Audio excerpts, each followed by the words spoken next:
multi internasional yang besar, hampir 200. Ada berapa yang namanya hotel-hotel, ratusan. Ada berapa yang namanya pompa bensin. Dan itu kalau kita pindah ibu kota, hampir separuhnya adalah kosong melampung. Dan kemudian ketika kosong, siapa yang akan beli? Kalau sampai itu dibeli oleh negara lain, maka sudah jelas terjadi pendudukan akan atas ibu kota negara kita. Dan itu penjajahan nyata di depan mata.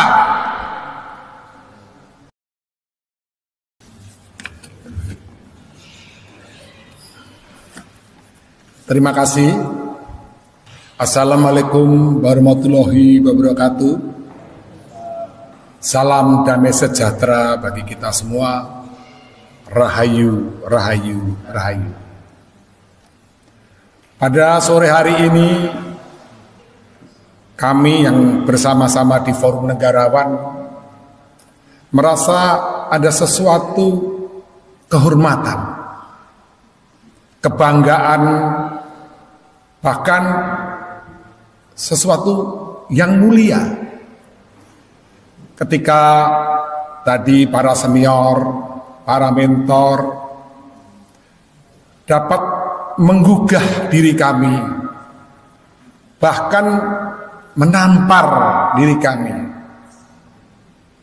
Mereka sudah memberikan contoh bagaimana seorang negarawan sejati, bagaimana memiliki suatu keberanian, bagaimana berani di depan dengan segala risiko dan tanggung jawab. Ada sebuah bahasa bumi, rahana mihalahanata, tuma miharahana janatami, tuha rahana jumatu. Pemimpin adalah jiwa yang selalu hidup memancarkan dalam dirinya suatu naungan perlindungan keberanian, bahkan tanggung jawab dan beban yang diletakkan di atas kepala, yang berarti ditinggikan, dikedepankan, dan dimuliakan. Itulah mahkota.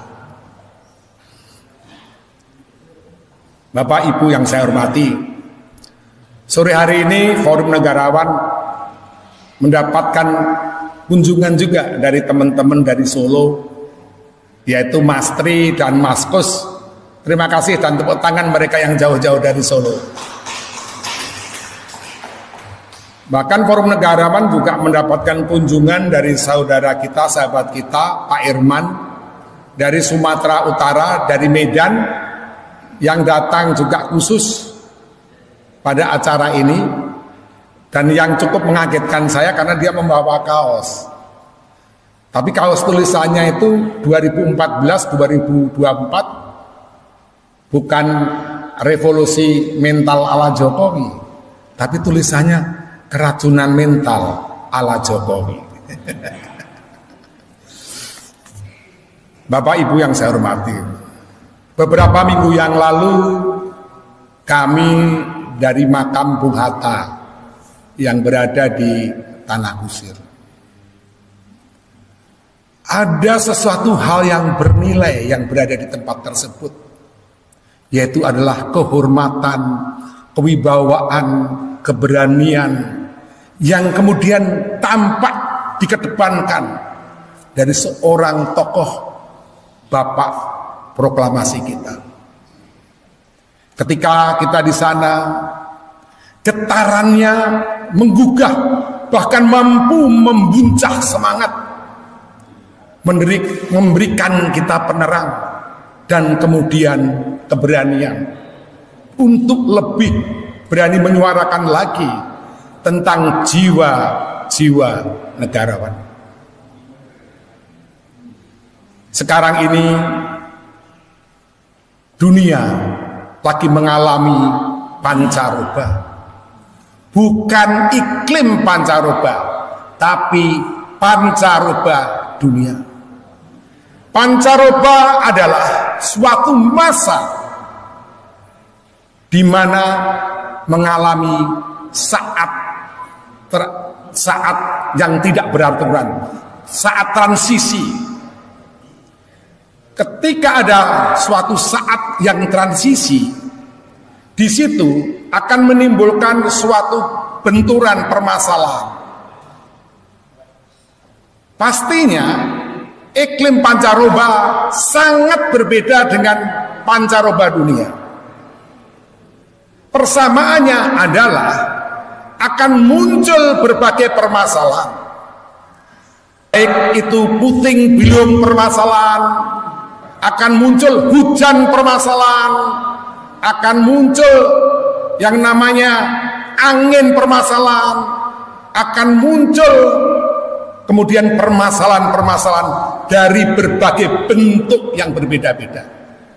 Di saat pancaroba tersebut akan kemudian juga muncul yang disebut penyakit-penyakit dan bakteri-bakteri dari berbagai permasalahan pada bangsa kita. Padahal bangsa kita sekarang ini dalam kondisi yang kemudian lemah. Pada saat dunia mengalami pancaroba, seperti juga ketika iklim mengalami pancaroba, maka ada keterbatasan yang tidak bisa kita lakukan, yaitu harus membentengi diri dan memperkuat imunisasi. Demikian juga negara ini. Ketika dunia sekarang mengalami pancaroba, tidak tepat untuk melakukan ekspansi, tidak tepat untuk melakukan pembangunan. Mengapa? Karena pancaroba global akan menjadikan orang juga berubah-ubah pemikirannya. Kadang kemudian keras, kadang lunak, kadang setuju, tiba-tiba tidak. Dan ini terjadi di dunia ini. Saya tadi menyambut baik pastinya apa yang diutarakan oleh Habib Sayuti Asatri sewaktu bicara tentang ibu kota negara. Sekarang kalau kita mau ekspansi ibu kota negara, bukan kemudian kita tidak paham tentang tujuan mulia, yaitu pemerataan pembangunan dan keadilan sosial bagi seluruh tanah tumpah darah Indonesia. Tetapi apakah tepat ketika kemudian dilakukan sekarang ini?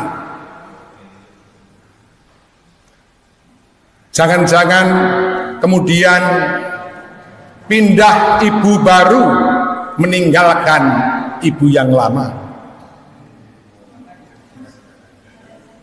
Yang penting juga di sini, saya lihat para pejabat-pejabat kita, para pemimpin-pemimpin kita belum memikirkan dengan cermat dan tepat tentang dampak daripada pemindahan ibu kota. Di Pulau Jawa ini jumlah penduduknya 60% dari jumlah penduduk di Indonesia, kurang lebih 156 juta sekian.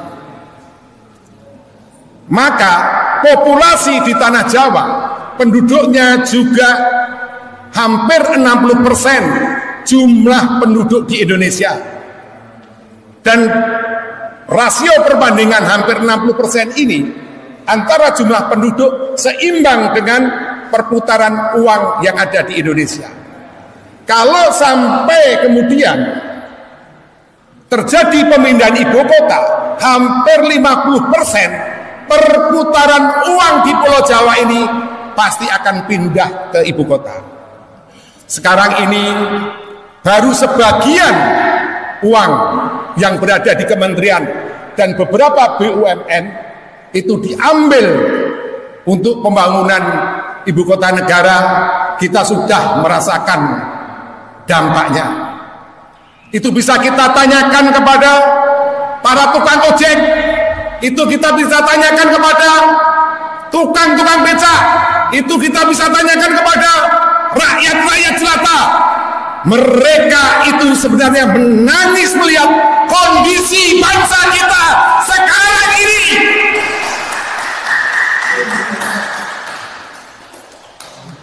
Bapak, Ibu yang saya hormati dan saya muliakan,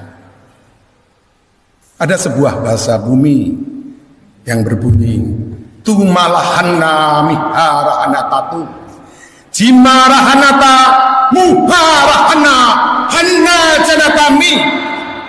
Ya Allah, akankah kemudian kau kucurkan kepada diri kami suatu hibah dan rahasia tentang tanah air kami. Berikanlah kami Allah, bangsa ini, setetes saja kemuliaan dan jalan keluar dari permasalahan kami. Bapak, Ibu yang saya hormati, ketika satu anak bangsa sudah kemudian bertanya kepada Tuhannya tentang jalan keluar dari permasalahan bangsa ini, maka sebenarnya kita sudah sampai pada titik nadir paling bawah daripada permasalahan berbangsa dan bernegara kita. Coba kita bayangkan, kalau kita pindah ibu kota, berapa gedung yang kemudian kosong di Jakarta ini? Ada 34 kementerian. Kalau setiap kementerian itu 10 gedung, 340 gedung. Ada berapa BUMN? Kalau setiap BUMN itu ada 70 bersama anak cucunya, maka hampir 700 gedung. Ada berapa kantor kedutaan? Ada kurang lebih 104. Ada berapa jumlah perusahaan nasional yang besar? Kurang lebih ribuan. Ada berapa perusahaan multi internasional yang besar? Hampir 200. Ada berapa yang namanya hotel-hotel? Ratusan. Ada berapa yang namanya pompa bensin? Dan itu kalau kita pindah ibu kota, hampir separuhnya adalah kosong melampung.